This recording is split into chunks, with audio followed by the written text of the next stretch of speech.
Hello, so I'm back. December is December the 18th, and I'm going to be picking up reading Numbers chapter 16, and it's titled Korah, Dathan, and Abiram.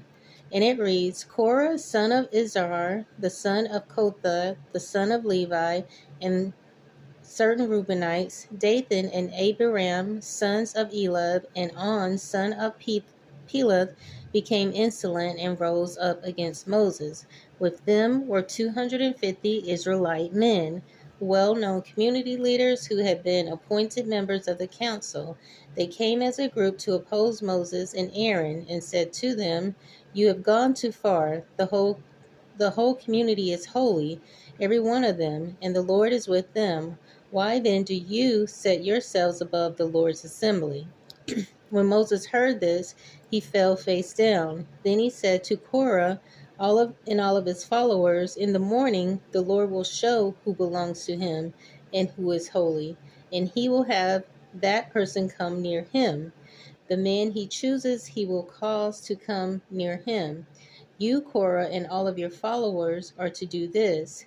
Take censers, and tomorrow put fire and incense in them before the Lord. The man the Lord chooses will be the one who is holy. You Levites have gone too far."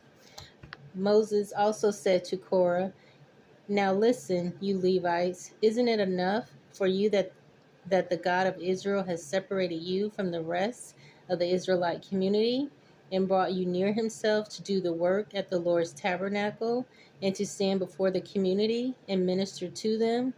He has brought you and all of your fellow Levites near himself, but now you are trying to get the priesthood too. It is against the Lord. It is against the Lord that you and all of your followers have banded together. Who is Aaron that you should grumble against him?" Then Moses summoned Dathan and Abiram, the sons of Elah, but they said, "We will not come. Isn't it enough that you have brought us up out of a land flowing with milk and honey to kill us in the desert? And and now you also want to lord it over us. Moreover, you haven't brought us into a land flowing with milk and honey, or given us an inheritance of fields and vineyards. Will you gouge out the eyes of these men? No, we will not come." Then Moses became very angry and said to the Lord, "Do not accept their offering. I have not taken so much as a donkey from them, nor have I wronged any of them." Moses said to Korah, "You and all your followers are to appear before the Lord tomorrow. You and they and Aaron, each man is to take his censer and put incense in it, 250 censers in all, and present it before the Lord. You and Aaron are to present your censers also." So each man took his censer, put fire and incense in it, and stood with Moses and Aaron at the entrance to the tent of meeting. When Korah had gathered all of his followers in opposition to them at the entrance to the tent of meeting, the glory of the Lord appeared to the entire assembly. The Lord said to Moses and to Aaron, "Separate yourselves from this assembly, so I can put an end to them at once." But Moses and Aaron fell face down and cried out, "O God, God of the spirits of all mankind, will you be angry with the entire assembly when only one man sins?" Then the Lord said to Moses, "Say to the assembly, move away from the tents of Korah, Dathan, and Abiram." Moses got up and went to Dathan and Abiram, and the elders of Israel followed him. He warned the assembly, "Move back from the tents of these wicked men. Do not touch anything belonging to them, or you will be swept away because of all of their sins." So they moved away from the tents of Korah, Dathan, and Abiram.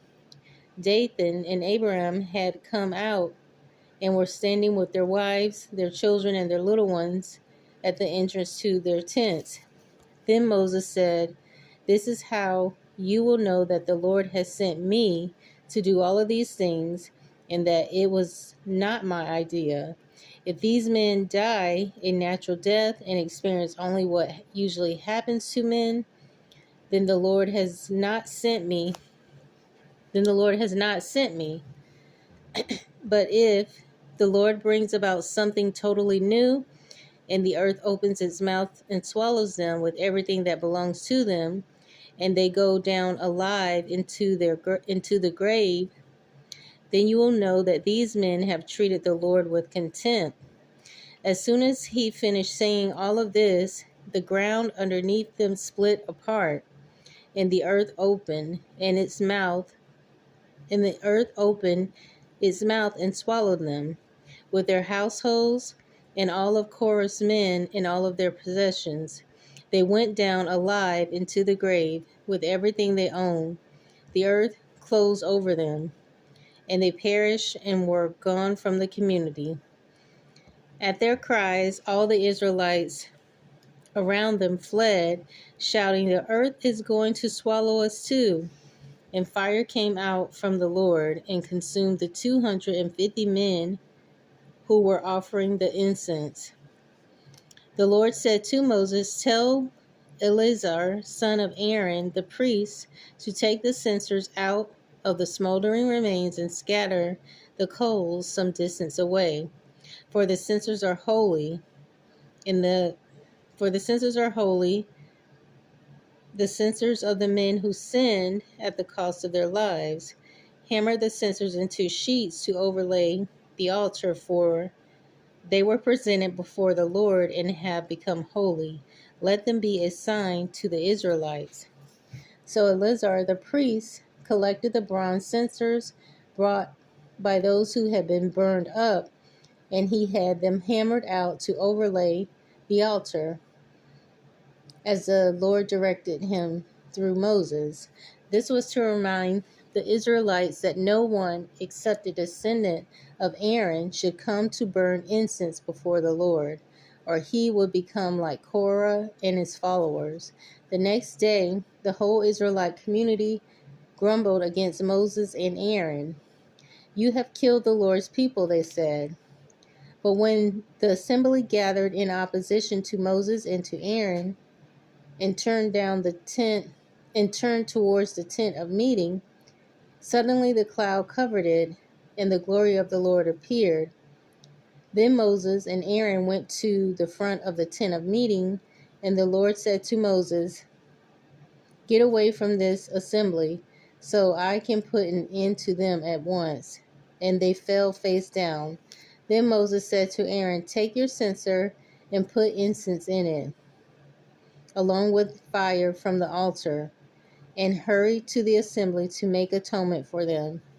Wrath has come out from the Lord. The plague has started." So Aaron did as Moses said and ran into the midst of the assembly. The plague had already started among the people, but Aaron offered the incense and made an atonement for them. He stood between the living and the dead, and the plague stopped. But 14,700 people died from the plague, in addition to those who had died because of Korah. Then Aaron returned to Moses at the entrance to the tent of meeting, for the plague had stopped. So that is going to be the end of Numbers chapter 16, and I will pick up in Numbers chapter 17, and that will be titled "The Budding of Aaron's Staff." So I hope you'll join me again. Thanks.